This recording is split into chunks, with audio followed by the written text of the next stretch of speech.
আজ যে চ্যাপ্টার শুরু করব সেটা হচ্ছে ইন্টিগ্রেশন, ক্লাস 12-এ। তো ইন্টিগ্রেশন করার আগে লিখে দিচ্ছি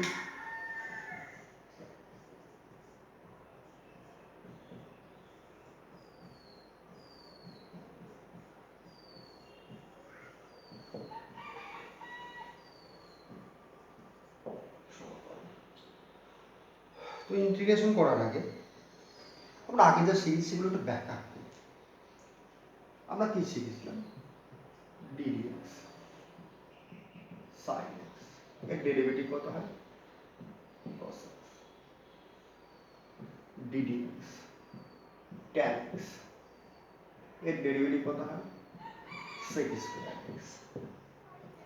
ddx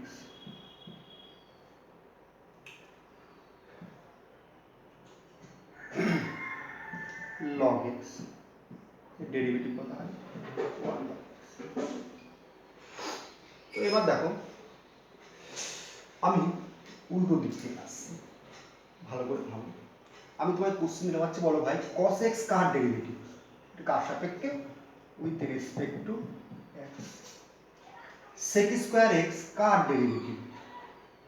with respect to x। 1/x car derivative? With respect to x। তাহলে দেখো ভালো করে দেখো কোশ্চেনগুলো, দেখো আমি কি কোশ্চেন করেছি আমি এখানে লিখে দিচ্ছি দরকার হলে। তো ফার্স্ট যে কোশ্চেন ছিল সেই 1 নম্বর কোশ্চেন ছিল যে cos x কার ডেরিভেটিভ। এর অ্যান্সার কত? তুমি লিখবে sin x। 2 নম্বর যে কোশ্চেন ছিল tan x কার ডেরিভেটিভ। তুমি যে অ্যান্সার লিখবে সেটা হচ্ছে tan x। 3 নম্বর যেটা হচ্ছে log x। log x কার ডেরিভেটিভ, অ্যান্সার যেটা লিখবে সেটা হচ্ছে সরি log x না, এখানে sec স্কয়ার x আর এটা হবে 1/x। 1/x কার ডেরিভেটিভ, অ্যান্সার হবে log x। তো এই অ্যান্সারগুলো তুমি এখন বুঝতে পেরেছো যে আমি বলতে চাচ্ছিলাম যদি উল্টো দিক থেকে আসি, ডেরিভেটিভ আমরা জানি cos x, তাহলে cos x কার ডেরিভেটিভ? অ্যান্সার কত? sin x। sec square x কার ডেরিভেটিভ? tan x। 1/x কার ডেরিভেটিভ? log x। তো এটাই তো ইন্টিগ্রেশন, এটাই ইন্টিগ্রেশন। এবার স্যার কিরকম ইন্টিগ্রেশন হয় আবার? আচ্ছা দেখো কি ছিল cos x কার ডেরিভেটিভ। তো তুমি লেখো ইন্টিগ্রেশন ফর্মে কিভাবে লিখবো, এইটা হচ্ছে ইন্টিগ্রেশন সিম্বল। এখানে লিখবে cos x কার সাপেক্ষে? x এর সাপেক্ষে, তো এখানে লিখবে dx। ঠিক আছে, তাহলে এবার কি এখানে কি কোশ্চেন হয়ে গেল? cos x কার ডেরিভেটিভ। cos x কার ডেরিভেটিভ, cos x কার ডেরিভেটিভ, এই এটাই হচ্ছে, এটাকে আমরা বলবো ইন্টিগ্রেশন।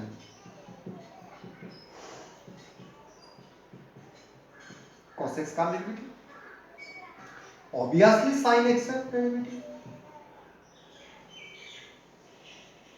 যেমন ধরো এখানে কি আছে sec স্কয়ার x কার ডেরিভেটিভ, आंसर কত? tan x। তাহলে এখানে দেখো integration of sec square x কার সাপেক্ষে? x এর সাপেক্ষে, তুমি এখানে dx লিখবে। এই dx টা কি সবকিছু বলছি তোমায়, একটু ওয়েট করতে হবে। তো sec স্কয়ার x এখানে কোশ্চেন কি করবে? আরে ভাই তুই sec স্কয়ার x তুই এটা আমাকে বল যে তুই কার ডেরিভেটিভ ছিলিস। তো आंसर কত হবে? tan x। এবার ধরো কি আছে 1/x, তাহলে ইন্টিগ্রেশন সিম্বল দিয়ে দিলে, দেওয়ার পর এখানে কি লিখবে 1/x dx। ভাই 1/x 1/x কার ডেরিভেটিভ, आंसर কত? log x। তখন একটা জিনিস পরিষ্কার, ডেরিভেটিভ cos x আর এদিক থেকে যখন যাচ্ছি তখন কত রেজাল্ট cos x, আর এদিক থেকে যখন আসছি তখন রেজাল্ট কত? sin x। তাহলে কি দেখো আমরা এটা কি লিখতে পারি, ভালো করে দেখো যা কিছু করেছি সুন্দর করে নোট করে নেবে, তারপর আমি যেটা বলছি সেগুলো নোট করবে। দেখো তাহলে আমরা এটা কি বলতে পারি যে ইন্টিগ্রেশন অ্যাকচুয়ালি কি, ইন্টিগ্রেশন সমান সমান রিভার্স প্রসেস অফ ডেরিভেটিভ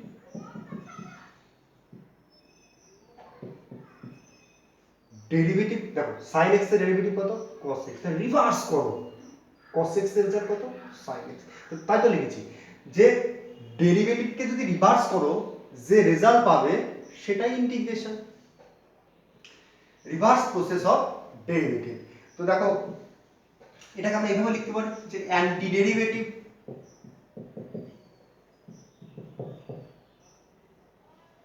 তাই একই ব্যাপার, রিভার্স প্রসেস অফ ডেরিভেটিভ আর অ্যান্টি ডেরিভেটিভ তো একই ব্যাপার। তো আশা করি এই পর্যন্ত বুঝতে পেরেছো, আর এগুলো সম্পূর্ণ নোট করে নেবে।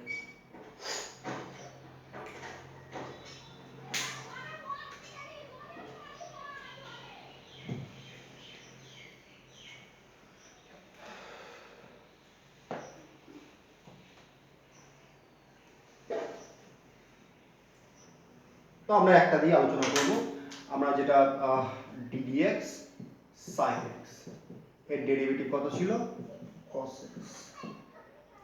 তো ddx sin x এর ডেরিভেটিভ ছিল cos x।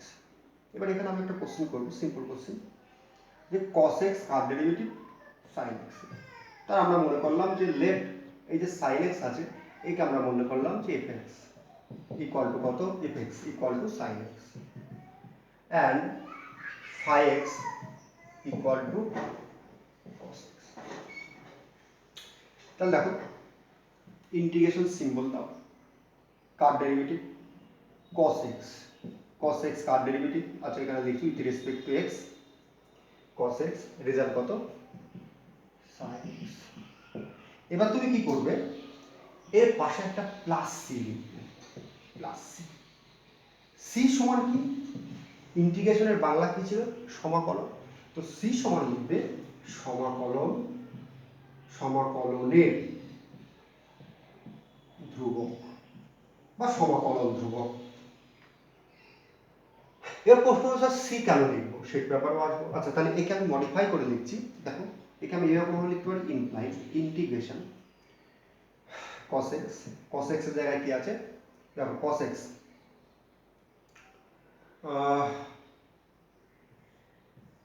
phi x dx equal two, এটা লিখবো sin x এর জায়গায় লিখবো fx প্লাস c। তো এটাকে নোট করে নেবে, অবশ্যই সুন্দর করে এটাকে তুমি নোট করে নেবে। Integration of phi x dx equal two, দেখো এর ইন্টিগ্রেশন যেটা হবে সেটা অবশ্যই একটা ফাংশন হবে, সেটা কনস্ট্যান্ট ফাংশন হতে পারে, একটা কিন্তু মাস্ট বি একটা c থাকবে। এবার c কেন, why c, তো why c, এই c কেন সেটা আমি তোমাকে ডিসকাস করে দিচ্ছি, তার আগে তুমি এগুলোকে নোট করে নাও।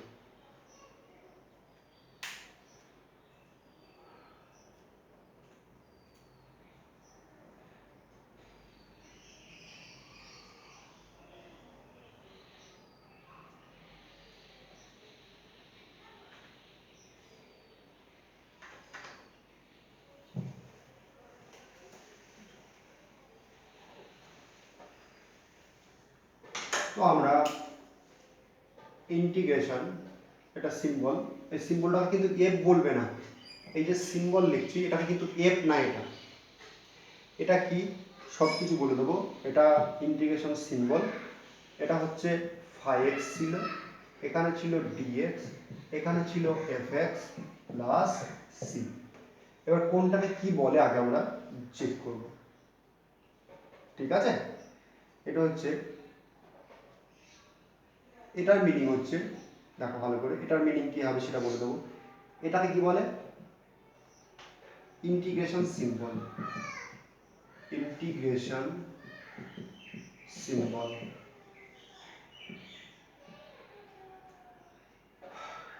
phi x কে কি বলে, phi x কে বলা হয় ইন্টিগ্রান্ড, ইন্টিগ্রান্ড। dx কে কি বলা হয়, dx কে বলা হয় ডিফারেন্সিয়াল।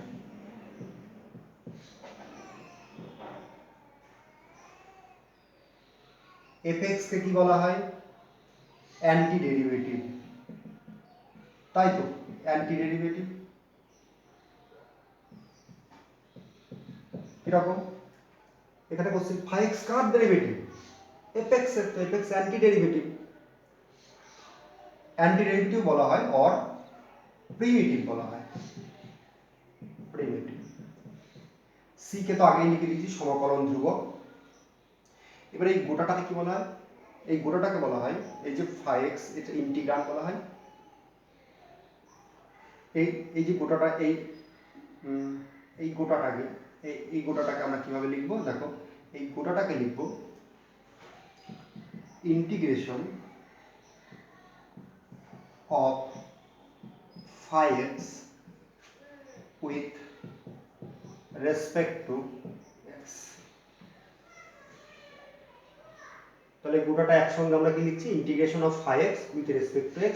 তো কাকে কি বলে এখানে সবকিছু লিখে দিয়েছি।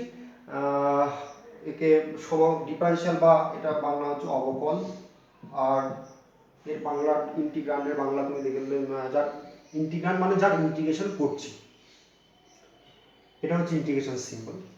এটা হচ্ছে প্রিমিটিভ বা অ্যান্টি ডেরিভেটিভ, আর সি হচ্ছে সমকলনের ধ্রুবক। তো আমরা লিখছি ইন্টিগ্রেশন কনস্ট্যান্ট। তুমি এটাকে লিখে দেবে আর কি সুন্দর করে, হ্যাঁ। তারপরে হোয়াই সি, সেইটা নিয়ে আলোচনা করব। তো এখানে ডিএক্স কীভাবে এসছে সেটা হয়তো এখানে ডিসকাস করা সম্ভব হবে না। যখন এরিয়া নির্ণয় করব তখন ডিএক্স কেন এসছে সেটা ডিটেলস বলে দেবো। যখন আবার এখানে ধরো ফিজিক্সের নিয়েও কিছু আলোচনা করতে হবে, তো ওই জন্য ভিডিওটা বেশি বড় বানাবো না আর কি।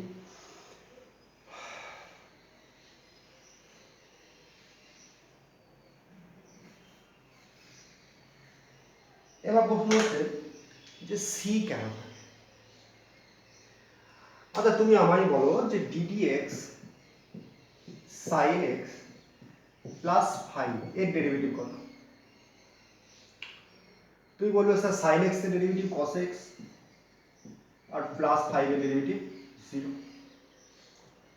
ডিডিএক্স শুধু সাইন এক্স এর ডেরিভেটিভ কত?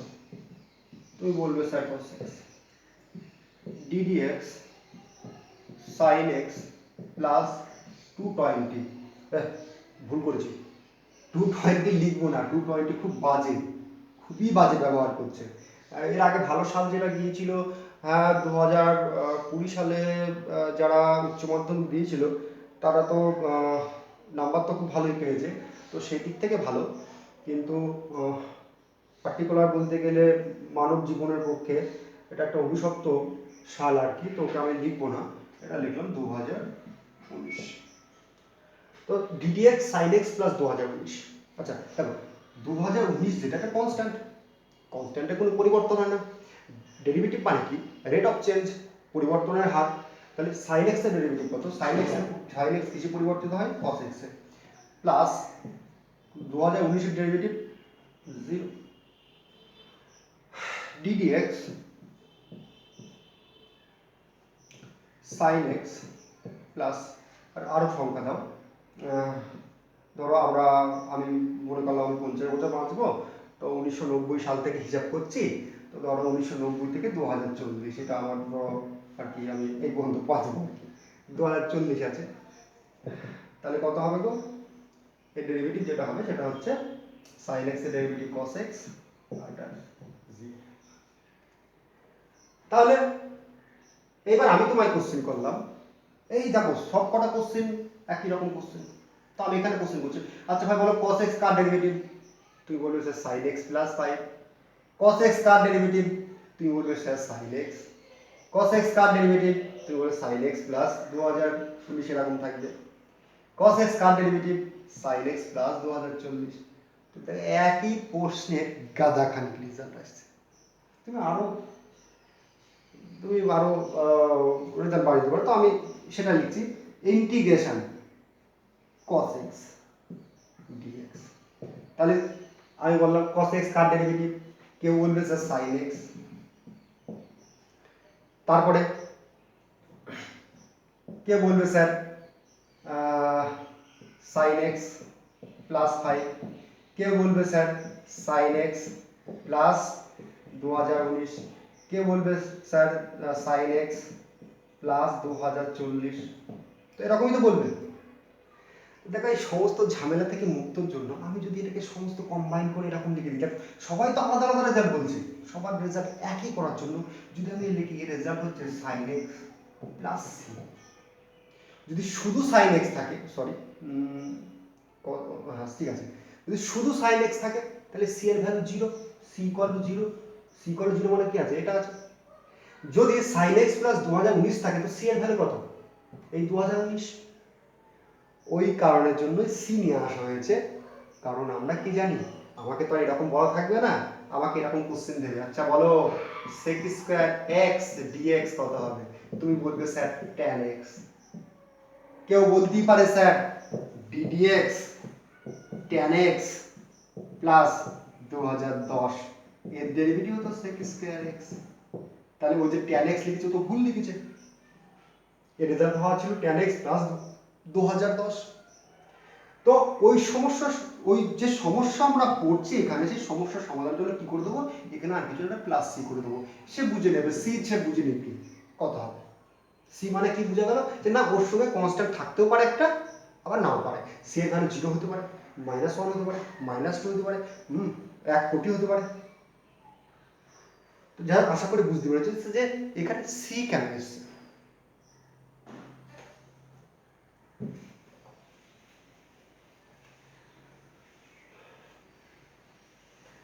তো সি যে কোশ্চেন ছিল, যে সি কেন এসেছিল সেটার কোশ্চেন আমরা পেয়ে গেছি। এবার আসছে types of integration. Types of integration, integration types. Integration দুই প্রকারের হয়, একটা হচ্ছে ইনডিফিনাইট, আর একটা হচ্ছে ডেফিনাইট। এর বাংলা হচ্ছে অনির্দিষ্ট, আর এর বাংলা হচ্ছে নির্দিষ্ট। এটা হালকা বলবো একটু। অনির্দিষ্ট কিরকম থাকে, integration phi x dx equal to fx plus c। আর এটা ডেফিনাইটের ক্ষেত্রে কি থাকে, integration a to b phi x dx equal to একটা রেজাল্ট আসবে, রেজাল্ট আসবে পারফেক্ট রেজাল্ট, যেটা হচ্ছে সেটা পারফেক্ট রেজাল্ট, পারফেক্ট রেজাল্ট। তাহলে integration phi x dx equal to কত, fx প্লাস c। এবার প্রশ্ন হচ্ছে যে একে অনির্দিষ্ট কেন বলা হচ্ছে, একে কেন নির্দিষ্ট নয়, বা একে নির্দিষ্ট কেন বলা হচ্ছে। আচ্ছা দেখো, অনির্দিষ্ট কেন, দেখো আমি আবার উদাহরণ দিচ্ছি তোমাকে, যাতে তোমার পুরো ব্যাপারটা ক্লিয়ার হয়। Integration sec square x dx, তাহলে এর রেজাল্ট কত, এখানে কোশ্চেন কি হবে, ভাই sec স্কয়ার x তুই কার ডেরিভেটিভ, তো রেজাল্ট কত হবে, কে বলবে স্যার tan x এর ডেরিভেটিভ। কেউ এটাও বলতে পারে যে sec স্কয়ার x কার ডেরিভেটিভ, আমি এদিকে আরো লিখছি যে ddx tan x এর ডেরিভেটিভ কত, sec square x ddx ddx, এখানে tan x এর পরিবর্তে এখানে আমি আবার লিখলাম ধরো tan x প্লাস 5 এর ডেরিভেটিভ কত, sec স্কয়ার x। তো আমরা নির্দিষ্ট করে বলতে পারছি না, ভালো করে দেখো এখানে আমরা নির্দিষ্ট করে বলতে পারছি না যে sec square x tan x এরই ডেরিভেটিভ, কারণ কারণ tan x এর সঙ্গে তো 5 যোগও থাকতে পারে, তখন এখানে কি লিখবো tan x প্লাস c। এই যে c আসছে, এই c তো নির্দিষ্ট নয়, ভালো করে ভাবো, c আমি এখানে লিখে দিচ্ছি, c নির্দিষ্ট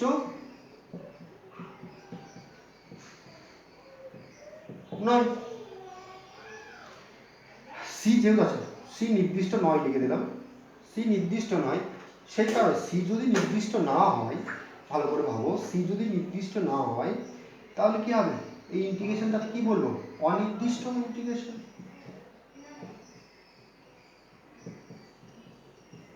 ওই কারণে একে বলছি অনির্দিষ্ট। আর এটাকে কেন নির্দিষ্ট বলবো, এ কি, বি কি, এ হচ্ছে আপার লিমিট, বি হচ্ছে লোয়ার লিমিট, সরি, এ হচ্ছে লোয়ার লিমিট আর বিটা হচ্ছে আপার লিমিট। আর এটা কি, এটা যখন নির্দিষ্ট সমাকলন সলভ করাবো তখন বলে দেবো। তো আপাতত এটুকু অবশ্যই নোট করে নেবে।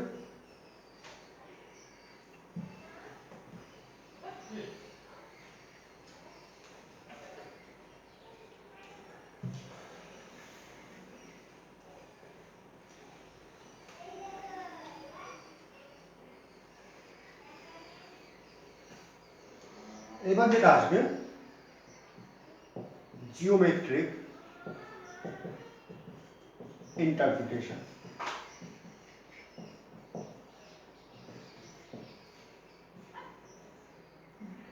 বা জিওমেট্রিক মিনিং,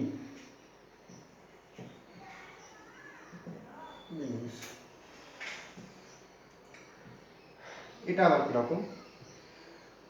আচ্ছা ধরো ddx x স্কয়ার, এর ডেরিভেটিভ কত? x স্কয়ার ডেরিভেটিভ x এর সাপেক্ষে কত হবে? 2x।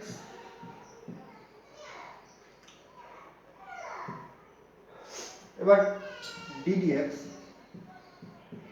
x স্কয়ার প্লাস 1, তার ডেরিভেটিভ কত? 2x। তো এবার আমি যদি কোশ্চেন করি যে 2x কার ডেরিভেটিভ, তো দেখো ইন্টিগ্রেশন 2x dx, তাহলে রিভার্স প্রসেস অফ ডেরিভেটিভ, তাহলে রিভার্স প্রসেস এদিক থেকে এদিকে যাও, তাহলে রেজাল্ট কত? x square. তো এখানেও দেখো একটা প্লাস 1 আছে, তাহলে কে বলবে স্যার x স্কয়ার, কে বলবে স্যার x স্কয়ার প্লাস 1, কে বলবে স্যার x স্কয়ার প্লাস 2। তো আমি একে মোটামুটি এরকম করে দিলাম যে x স্কয়ার প্লাস c। আচ্ছা এটা আমি লিখলাম y ইকুয়াল টু এটা। তাহলে আমরা যেটা পেলাম অ্যাকচুয়ালি y ইকুয়াল টু হতে পেলাম, ইন্টিগ্রেশন করেছি এটা x স্কয়ার প্লাস c। আমি এটাকে মনে করলাম এটা তো ফাংশন, ফাংশনকে ও নাম দিলাম y, তাহলে y equal to x square plus c। তাহলে কে বলবে স্যার c এর ভ্যালু 0 হলে এটা কত হবে? y equal to x square plus 0। y equal to, কে বলবে sir 1, x square plus 1। y equal to x square plus 2, y equal to x square plus 3। এরকম ভাবেই তো হবে। আচ্ছা এবার দেখো ফার্স্ট যে ইকুয়েশন আমরা পেয়েছি y equal to x square, এই ইন্টিগ্রেশন থেকে পেয়েছি কিন্তু এটা। দেখো y ইকুয়াল টু যখন x স্কয়ার, এটা কার সমীকরণ? এটা অবভিয়াসলি কার সমীকরণ? এটা কার সমীকরণ? অধিবৃত্ত, আমরা জানি অধিবৃত্তের সমীকরণ। তো অধিবৃত্তের y equal to x square এর গ্রাফ কি রকম হয়? এর অক্ষ y অক্ষ, তাহলে এর গ্রাফ এরকম হয়, এরকম y equal to x square এর গ্রাফ হচ্ছে, আচ্ছা একটু জায়গা দরকার আর কি, y equal to x square.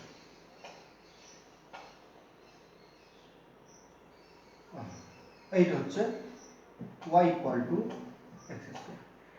এবার কি আছে? y equal to x square plus 1।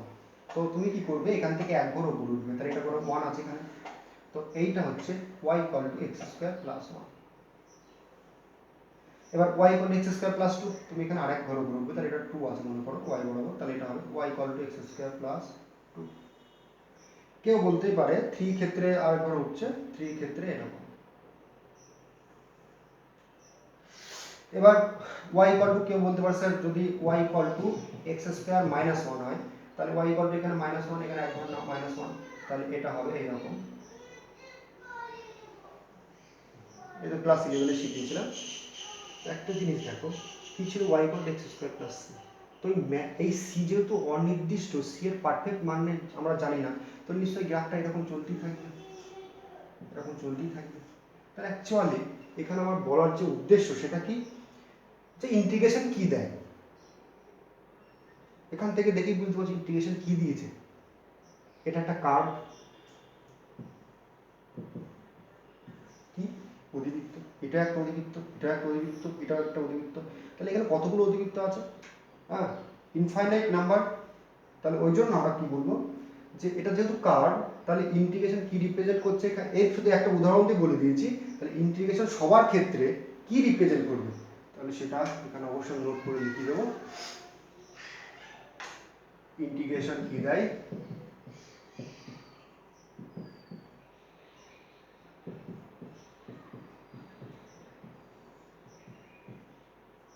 family of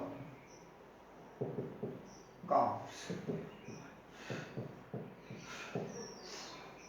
এগুলো যদি কার্ভস হয় তো দেখো এটা ফ্যামিলি অফ কার্ভস, একটা পুরো ফ্যামিলি কাদের, হ্যাঁ অতিবৃত্তের পুরো ফ্যামিলি এখানে আছে, তো ওই জন্য বলছে ফ্যামিলি অফ কার্ভস, তাহলে ইন্টিগ্রেশন কি দেয়, family of curves.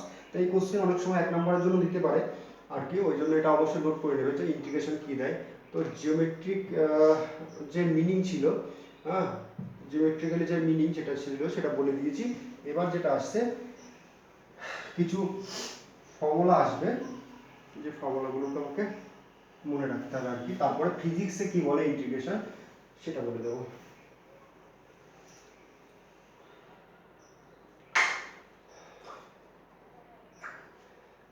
Integration formula যেগুলো আছে সেগুলো আমি বলছি এক এক করে। Integration of sin x dx, তো কোশ্চেন কি sin x কার ডেরিভেটিভ, sin x কার ডেরিভেটিভ ভালো করে ভাবতে হবে, ওটা আমি লিখছি আগে, আগে যেগুলো সব থেকে সোজা হবে সেগুলো আমরা লিখে দিচ্ছি। cos x, integration of cos x, integration of cosec x,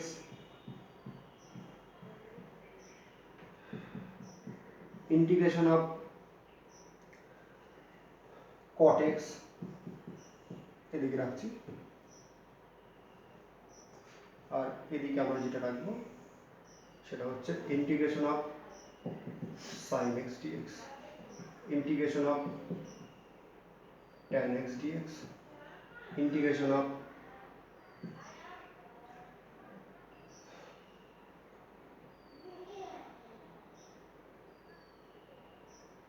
sin tan পড়ে আছে, সাইনটা ট্যানটা পড়ে আছে, এটা এইভাবেই থাকবে, এটা এইভাবেই থাক। এবার ডেরিভেটিভ গুলো দেখো কি আছে, cos x, প্রথম হচ্ছে cos x, cos x কার ডেরিভেটিভ, cos x হচ্ছে sin x এর ডেরিভেটিভ, তো ডেরিভেটিভ cos x আছে, তো আমরা এখানে একটা প্লাস c করে দিলাম, একে ডিলিট করছি, এটা লিখে ডিলিট করছি, ddx cosec x, cosec x এর ডেরিভেটিভ কত, cosec x cot x, এখানে কি সিম্বল আছে মাইনাস, এগুলো একটু আগে আগে ডিলিট করে দিচ্ছি, ddx cos x এর ডেরিভেটিভ কত minus of sin x, ddx cot x এর ডেরিভেটিভ কত মাইনাস অফ cosec x, ফর্মুলাগুলো একটু পরেই লিখছি, আগে ডেরিভেটিভ কত লিখে নিই তাহলে সুবিধা হবে তোমাদের, ddx sin x এর ডেরিভেটিভ কত cos x, ddx tan x এর derivative sec square x, ddx sec x এর derivative sec x tan x। এবার দেখো এক এক করে কোশ্চেন আমরা এখান থেকে সলভ নেব, যে ফার্স্ট কোশ্চেন কি আছে, ফর্মুলা তৈরি করছি ইন্টিগ্রেশনে, cos x কার ডেরিভেটিভ রেজাল্ট sin x, তাহলে integration of cos x dx, cos x কার ডেরিভেটিভ রেজাল্ট sin x, আর যেহেতু নির্দিষ্ট নয় এই জন্য একটা plus, integration of sec square x dx, কার ডেরিভেটিভ এটা, integration of sec square x dx, এটা হচ্ছে দেখো sec স্কয়ার x কার ডেরিভেটিভ tan x, রেজাল্ট কত হবে tan x plus sec x tan x কার derivative, integration of sec x tan x dx, sec x, এবার এদিকে এসো, ইন্টিগ্রেশন অফ, আচ্ছা মাইনাস সিম্বলটা আমরা এদিকে দিয়ে দিচ্ছি, তাহলে কত হবে cosec x cot x dx, কার ডেরিভেটিভ, দেখো এই যে মাইনাসটা এদিকে দিতে পারি, তাহলে এই মাইনাসটা আমরা এই যে মাইনাসটা, এই যে মাইনাস ছিল, এই মাইনাসটা আমরা এদিকে দিতে পারি, মাইনাস দিয়ে গুণ করলাম, তাহলে মাইনাস দিয়ে গুণ করলে কি হবে, এটা প্লাস হয়ে গেল। তাহলে এখানে যদি এই মাইনাসটা কি করা যাবে, আমরা তো মাইনাস অ্যাকচুয়ালি কত -1 দিয়ে গুণ করেছি, তো -1 তো এখানে আমরা নিয়ে নিতে পারি, ইনক্লুড করতে পারি, তো মাইনাস কোসেক এক্স। তাহলে ddx মাইনাস কোসেক এক্স এর ডেরিভেটিভ কত, কোসেক এক্স কট এক্স। তো cosec x cot x car derivative, minus of cosec x.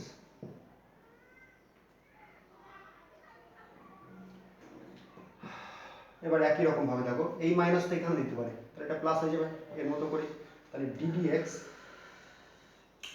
Minus cos x তার ডেরিভেটিভ কত, sin x। তাহলে ddx যা ছিল ওটা, আচ্ছা sin x কার derivative, minus of cos x। Integration cot x আছে, তো এটা কত হবে, মাইনাস cot x, মাইনাস দিয়ে গুণ করলে, তাহলে integration of cosec square x dx, এটা কার derivative, minus of cos x। হ্যাঁ, must be plus C plus C. তো এগুলি হচ্ছে ফর্মুলা, আশা করি বুঝতে পেরেছো। এবার দেখো এখানে আরেকটা জিনিস ভালো করে খেয়াল রাখো, অনেক সময় এরকম থাকতে পারে, integration cos of 2x dx। তো সবার আগে এখানে দেখো যে কোশ্চেনটা হতে পারে যে cos 2x কার ডেরিভেটিভ। তো দেখো নর্মালি যেটা হয়, এটা অবশ্যই আমি প্রমাণ করে দেবো, কারণ নর্মালি যেটা হয় সেটা ভালো আগে। cos 2x কার ডেরিভেটিভ, তাহলে cos 2x এর ডেরিভেটিভ তুমি কি লিখবে, তুমি লিখবে sin 2x এর ডেরিভেটিভ cos 2x, আর এই যে এখানে যে সংখ্যা x এর পাশে যে সংখ্যাটা থাকবে সেটা জাস্ট কি করবে, ওর হরে বসিয়ে দেবে, সঙ্গে একটা প্লাস। এবার প্রশ্ন করতে পারে স্যার কি করে, আচ্ছা এর ডেরিভেটিভ নিশ্চয়ই এটা চেক করো যে এর ডেরিভেটিভ এটা হয় কিনা। ddx sin 2x by 2, হ্যাঁ প্লাস সি করে দিলাম। দেখো এর মধ্যে এটা তো এর আকারে আছে, ddx হাফ ইন্টু sin,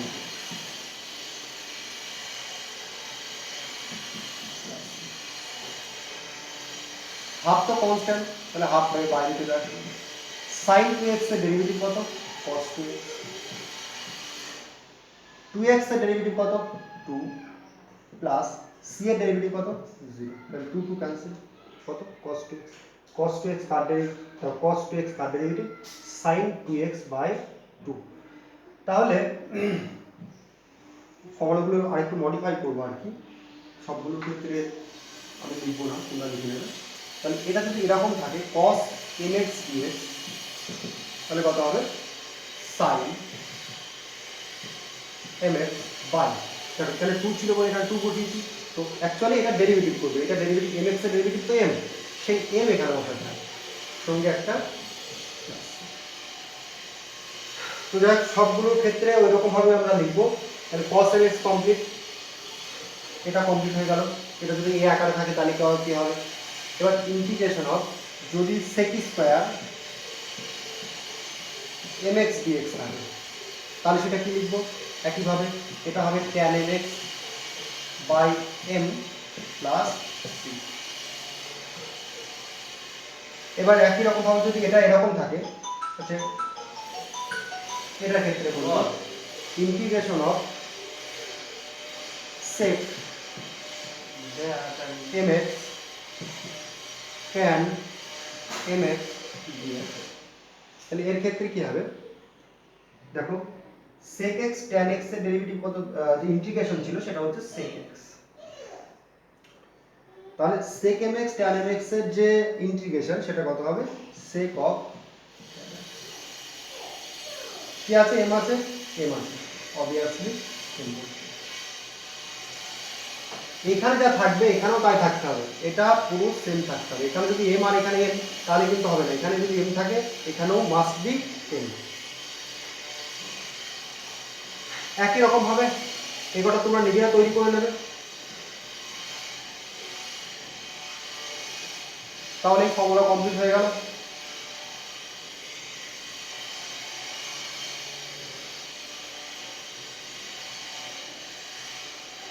অঙ্কটা তৈরি করে নেওয়ার পর অবশ্যই আমার একটা গ্রুপে পোস্ট করবে, তাহলে ভালো হবে। কারো কিছু ভুল হলে আমি ঠিক করে দেবো। নেক্সট দেখো,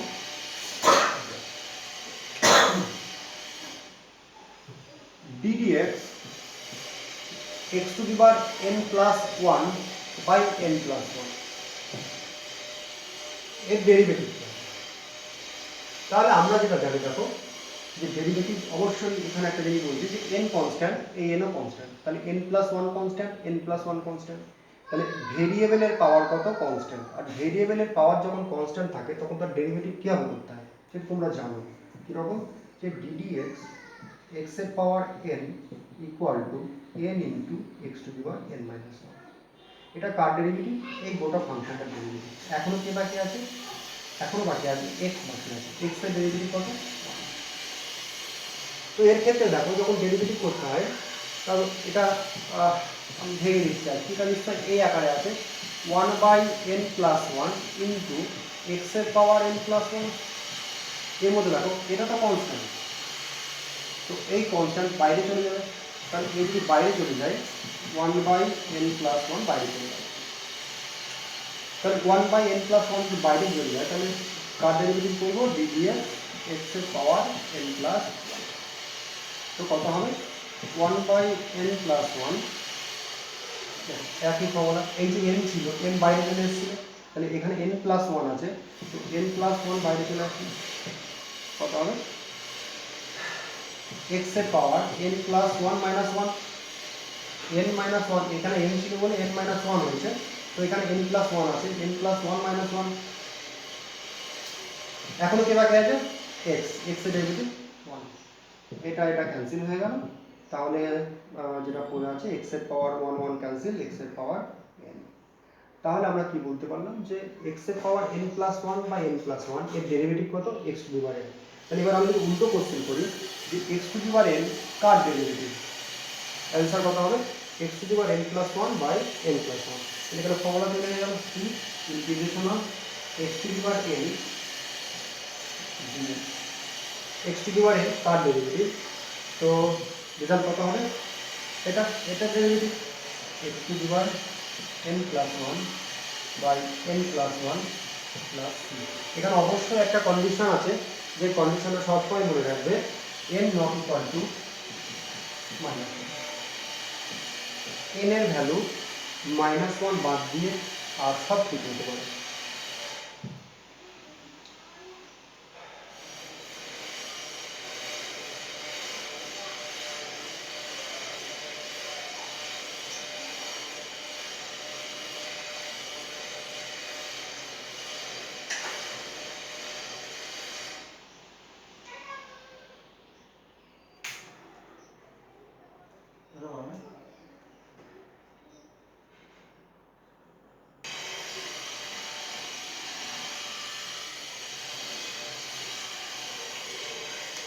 এবার অনেকজনের মনে প্রশ্ন হতে পারে যে n কেন minus 1, n not equal to কেন মাইনাস 1?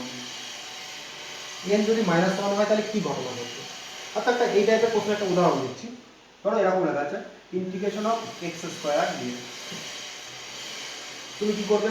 এই ফর্মুলা অ্যাপ্লাই করবে। Integration of x square dx তুমি লিখবে x এর পাওয়ার 2 প্লাস 1 বাই 2 প্লাস 1, দেখো n এর জায়গায় কত আছে? 2 আছে, প্লাস c। এই যা হলো। এবার কেউ বলতে পারে স্যার x এর পাওয়ার যদি হাফ হয়, হাফ dx, তাহলে কত হবে? তাহলে এটা হবে, দেখো n এর পাওয়ার কত? Half. Integration of x to the power half dx, এটা হবে x এর power half plus 1, half plus 1 plus c। এইবার যে কোশ্চিন, ইন্টিগ্রেশন অফ x এর পাওয়ার মাইনাস 1 dx, এর ক্ষেত্রে আচ্ছা মাইনাস 1 এসছে, মাইনাস 1 এর আগে তো 0 থাকে, তো 0 এর ক্ষেত্রে দেখা যায় integration of x to the power 0 0। তাহলে এর ক্ষেত্রে কি হবে? আচ্ছা দেখো এটা কি লিখবো? এটা লিখবো x এর পাওয়ার 0 আছে, তো এই ফর্মুলা লাগিয়ে দাও, n ইকুয়াল টু 0। তাহলে এটা হবে 0 প্লাস 1, 0 প্লাস 1 প্লাস c। তার মানে কত হবে? x বাই 1 প্লাস c, তার মানে x প্লাস c। আচ্ছা x to the power 0 equal to কত? 1। তাহলে এটা লিখতে পারি integration of dx integration of dx কত equal to x।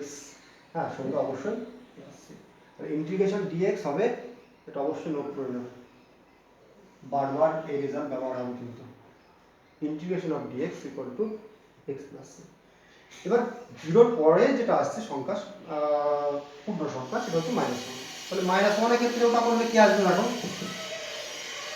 x minus one লিখো plus one by minus one plus one, তাই তো এর মান তো মাইনাস ওয়ান ছিল, এ কেটে গেল, এভাবে কেটে গেল, তাহলে এক্স এর পাওয়ার জিরো বাই জিরো, এইটা ওয়ান বাই জিরো কি হবে আনডিফাইন্ড।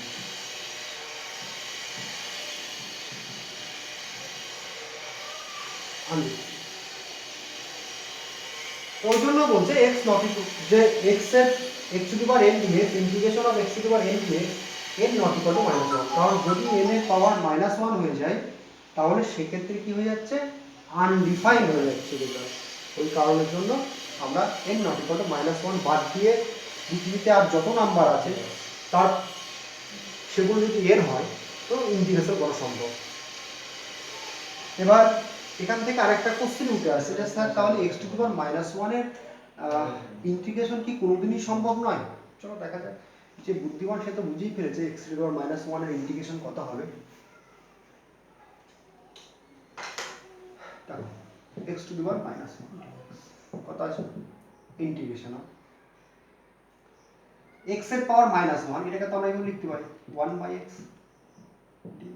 এবার একে কোশ্চেন করো 1 by x কার ডেরিভেটিভ 1 by x কার derivative ddx log x equal to 1 by x, তাহলে কি হবে ভালো করে দেখো ddx log x এর ডেরিভেটিভ কত 1 by x, তাহলে 1 by x কার ডেরিভেটিভ log x এর ডেরিভেটিভ, এই রিভার্স প্রসেস, তাহলে এটা হয়ে যাবে log x plus c। এবার দেখো একটা জিনিস দেখো log এর যে ডোমেন হয় সেই ডোমেন অলওয়েজ পজিটিভ। কিরকম ডোমেন কোনটা নট x, মানে এখানে যে ভ্যালুগুলো থাকবে এরা সবসময় পজিটিভ। এবার আমরা তো জানি না যে এই x পজিটিভ না নেগেটিভ, তো এতে যদি নেগেটিভ থাকে একটা মড দিয়ে দিলাম তাহলে পজিটিভ হয়ে যাবে, আর পজিটিভ থাকলেও যদি মড থাকে সে পজিটিভ নাম্বারে মড দিলেও সে পজিটিভই হবে, কোনো চাপ নেই। ওই জন্য যখনই integration of 1 by x dx করবে তখন লগ অফ মড এক্স লিখবে।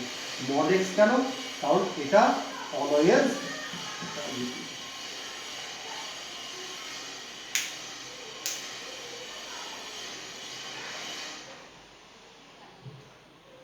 এবার কিছু এর প্রপার্টিজ সম্পর্কে আলোচনা করব। আর একটা ফর্মুলা বাকি আছে, ফর্মুলাটা বলে দিই। Integration of a to the power x d, এটা এর রেজাল্ট যেটা হবে a to the power x কার ডেরিভেটিভ। আচ্ছা দেখো ddx a to the power x এর ডেরিভেটিভ কত হবে a to the power x log x। আচ্ছা এই log কে এদিকে ট্রান্সফার করো, তাহলে এটাকে লিখতে পারি 1 বাই log x ddx a to the power x equal to a to the power x। আচ্ছা এটা তো 1 বাই log x, এটা তো কনস্ট্যান্ট, তাহলে এর মধ্যে আমরা এখানে লিখতে পারি, তাহলে এটাকে লিখতে পারি পরের লাইনে ddx 1 বাই log x a to the power x equal to a to the power x। তাহলে এবার দেখো কোশ্চেন যেটা ছিল সেটা পেয়ে গেছি। a to the power x কার derivative, a to the power x হচ্ছে a to the power x by log এর ডেরিভেটিভ, তো অ্যানসার কত হবে a to the power x by log a plus c। এবার আলোচনা এখানে আরেকটা চিন্তাধারা চলে এসেছে যে ইন্টিগ্রেশন অফ একটা উদাহরণ দিচ্ছি, ধরো 2 to the power x dx আছে, তারপরে আমি যে আর একটা যে চিন্তাধারা আছে সেটাও তোমাদের বলছি, একটা উদাহরণ দিয়ে তাহলে একটা ক্লিয়ার হবে। আর এখানে a অলওয়েজ গ্রেটার 0, এর ডেরিভেটিভ করানোর সময় লিখে দিয়েছিলাম 2 to the power x dx, তাহলে ইন্টিগ্রেশন কত হবে, তো question 2 to the power x কার ডেরিভেটিভ, অ্যানসার যেটা হবে ওই আকার দেখো এই জায়গায় কত আছে 2 আছে, তাহলে এটা হবে 2 to the power x by log 2 plus. এবার এখানে যে কোশ্চেনটা তোমাদের মনে ঘোরাফেরা করতে পারে, সেটা হচ্ছে যদি এইরকম থাকে integration a to the power mx dx, সে তো আগে যেভাবে সলভ করেছিলাম এটা সেই একই রকমের। প্রথমে এটা এই আকারে লিখে নাও, তাহলে কত হবে a to the power mx by log, কে বাকি আছে দেখো এর x এর পাশে কত আছে সেই এদিকে নিচে বসিয়ে দাও। এটা ডেরিভেটিভ করবে, দেখবি এটা পেয়ে যাবে। চলে এই mx এর ডেরিভেটিভটা নিচে বসে যাবে, তো কমপ্লিট। তো এই কটা ফর্মুলা ছিল, এই ফর্মুলা কটা অবশ্যই তোমাদের মনে রাখতে হবে। এবার ইন্টিগ্রেশনের যে ধর্ম নিয়ে আলোচনা করব।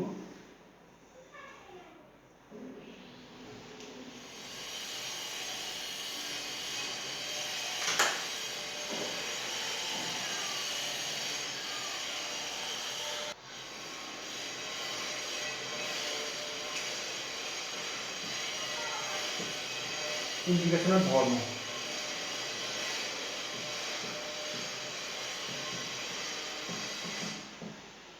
properties of integration। উদাহরণ দেব, উদাহরণের পাশাপাশি আমরা এটা শিখবো আর কি। দেখো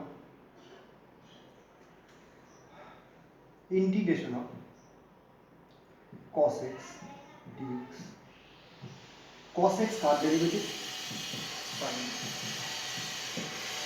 আচ্ছা তুমি একে আবার ডেরিভেটিভ করো, তাহলে ddx sin x plus ddx integration of cos x dx কত পাবে? এই দুই ডেরিভেটিভ করো, এ আর এ তো দুই ভাই, তো একে যদি ডেরিভেটিভ করো একটু ডেরিভেটিভ করতে হবে, নইলে একটু রাগ করবে। একে আমরা রাগ ভাঙানোর জন্য ডেরিভেটিভ করলাম, কি পাচ্ছি sin x প্লাস। এবার দেখো sin x এর ডেরিভেটিভ কি হয় cos x, c এর ডেরিভেটিভ, তাহলে কি পেলাম ইন্টিগ্রেশন। দেখো ইন্টিগ্রেশনের যদি ডেরিভেটিভ করি তাহলে কি হবে, যার ইন্টিগ্রেশন করছি সেটা আবার ব্যাক করে চলে আসছে। তাহলে ফার্স্ট যে ধর্ম সেটা কি ddx integration of fx dx equal two,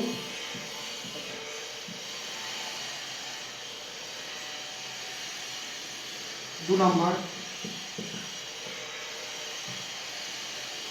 integration of k fx dx equal to, আচ্ছা এই কনস্ট্যান্ট আছে, ডেরিভেটিভের ক্ষেত্রে যা হতো এর ক্ষেত্রেও তাই হবে, কনস্ট্যান্ট বাইরে চলে যাবে, k বাইরে চলে যাবে, ইন্টিগ্রেশন অফ fx dx। তিন number integration of fx plus minus gx, হ্যাঁ এর সঙ্গে আরো প্লাস মাইনাস থাকতে পারে, অত ডিটেলস আমরা লিখবো না। এটা কি হবে ইন্টিগ্রেশন অফ fx প্লাস থাকলে প্লাস মাইনাস থাকলে আচ্ছা dx, এই যে দেখো ইন্টিগ্রেশন প্রথমে fx এর কাছে আসবে, এই dx এই কাছে চলে আসবে dx plus minus integration of gx। এই তিনটে ধর্ম অবশ্যই তোমাদেরকে মনে রাখতে হবে। আমি এই টাইপের কয়েকটা কোশ্চেন তোমাকে দিচ্ছি যাতে তোমার সুবিধা হয়।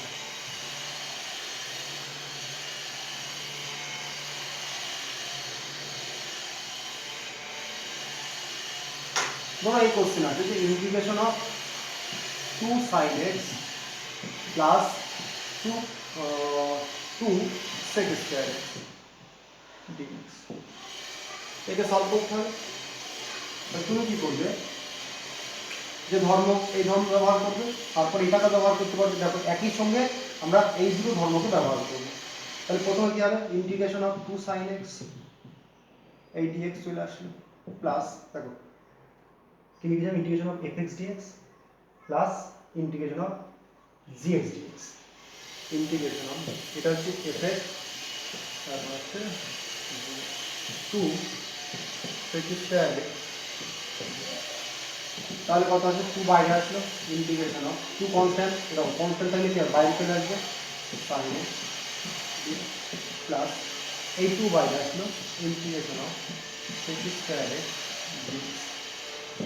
sin x কার ডেরিভেটিভ, sin x কার derivative minus of cos x, তাহলে এটা হয়ে গেল মাইনাস অফ cos x এর ডেরিভেটিভ, ঠিক আছে।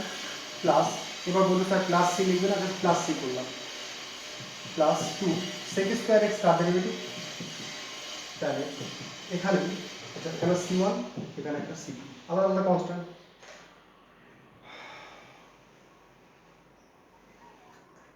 তাহলে এর জন্য এটা পেলাম, এর জন্য এটা পেলাম, তাহলে এটা পেলাম minus 2 cos x plus 2 tan x plus c1 plus c2, এটা তো কনস্ট্যান্ট আর এটা কারণ হলাম c, তাহলে রেজাল্ট কি পেলাম minus 2 cos x plus 2 tan x plus, তাহলে দেখো এই যে লাইনটায় আমরা দুটো একটা c1 আর একটা c2 ধরেছি, এই লাইনটা আমরা লিখবো, আমরা কি লিখবো এই লাইনটা, একটাই c দেবো, একটা c দিলে ওরা বুঝে নেবে যে দুটো c যোগ করে, দুটো c1 আর c2 কে যোগ করে c পেয়ে যাবে, হ্যাঁ।